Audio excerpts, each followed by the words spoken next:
Hello, എല്ലാവർക്കും എന്തൊക്കെയുണ്ട് വിശേഷം? മഴയൊക്കെ ആയിട്ട് ഞാനിന്ന് വന്നിരിക്കുന്നത് subscribers name eating challenge part 2 ആയിട്ടാണ്. ഇന്നത്തെ നമ്മുടെ സബ്സ്ക്രൈബറിന്റെ ഫസ്റ്റ് ലെറ്റർ വരുന്നത് ആറാണ്. ആറ് വെച്ച് ഞാൻ ചൂസ് ചെയ്തത് റോബസ്റ്റയാണ്. മഴക്കാലത്ത് ഇമാതിരി ഐറ്റംസ് ഒന്നും കഴിക്കാൻ എനിക്ക് വലിയ താല്പര്യമുള്ളതല്ല, ബട്ട് ആറ് വെച്ച് എനിക്ക് വേറൊന്നും കിട്ടിയില്ലെന്നേ. സെക്കൻഡ് ലെറ്റർ വരുന്നത് ഐ ആണ്. ഐ എന്ന് കേൾക്കുമ്പോൾ മനസ്സിലേക്ക് ഓടി വരുന്നത് ഐസ്ക്രീം ആണല്ലോ. ഓപ്ഷൻസ് വരെ അധികമൊന്നും ഇല്ലാത്തതുകൊണ്ട് എന്റെ ഫേവറേറ്റ് ആയിട്ടുള്ള കപ്പ് ഐസ്ക്രീം തന്നെയാണ് ഞാനും വാങ്ങിയത്. പേരിന്റെ മൂന്നാമത്തെ ലെറ്റർ വരുന്നത് എൻ ആണ്. കഴിഞ്ഞ ചലഞ്ചിൽ എൻ വെച്ച് നട്ട്സ് കഴിച്ചുകൊണ്ട് ഇന്നൊരു വെറൈറ്റിക്ക് നിംബൂസ് ആകാന്ന് കരുതി. ടേസ്റ്റ് ഒന്നും വലിയ കുഴപ്പമില്ലായിരുന്നു, ഓക്കെ ആയിരുന്നു. ഫോർത്ത് ലെറ്റർ വരുന്നത് എസ് ആണ്. എസ് വെച്ച് ഞാൻ ചൂസ് ചെയ്തത് ഷോർട്സ് ആണ്. ഒട്ടുമിക്ക ആൾക്കാർക്കും ഇതൊക്കെ ഫേവറേറ്റ് ആയിരിക്കുമെങ്കിലും ഞാൻ ആ കൂട്ടത്തിൽപ്പെട്ട ആളല്ല കേട്ടോ. ചലഞ്ചിന്റെ ഭാഗമായിട്ട് വാങ്ങിയെന്നല്ലാതെ ഞാൻ ഇമാതിരി ഐറ്റംസ് ട്രൈ ചെയ്യാറില്ല. ഇനി നമുക്ക് അടുത്ത ലെറ്ററിലേക്ക് പോകാം. ഫിഫ്ത് ലെറ്റർ ആയിട്ട് വരുന്നത് എച്ച് ആണ്. എച്ച് വെച്ച് നമ്മൾ സെലക്ട് ചെയ്തേക്കുന്ന ഹോർലിക്സിന്റെ പാക്കറ്റ് ആണ്. പണ്ടൊക്കെ വീട്ടിലായിരിക്കുമ്പോൾ അമ്മ രാത്രിയിൽ പാലിന്റെ അകത്ത് ഹോർലിക്സ് ഒക്കെ കലക്കി തന്നത് ഓർമ്മയുണ്ട്. ആ കാലമൊക്കെ വല്ലാണ്ട് മിസ് ചെയ്യണം. ഞാൻ ചെറുതായിട്ടൊന്ന് നൊസ്റ്റു അടിച്ചു പോയി. നമ്മുടെ സബ്സ്ക്രൈബറിന്റെ ലാസ്റ്റ് ലെറ്റർ എന്ന് പറഞ്ഞാൽ എ ആണ്. എ വെച്ച് നമ്മൾ എടുത്തേക്കുന്ന ഫുഡ് എന്ന് പറയുന്നത്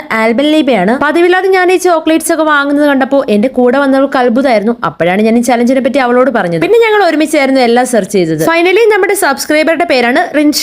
അടുത്തൊരു കിടിലൻ വീഡിയോ ആയിട്ട് വരുന്നവരെയും ബൈ ബൈ.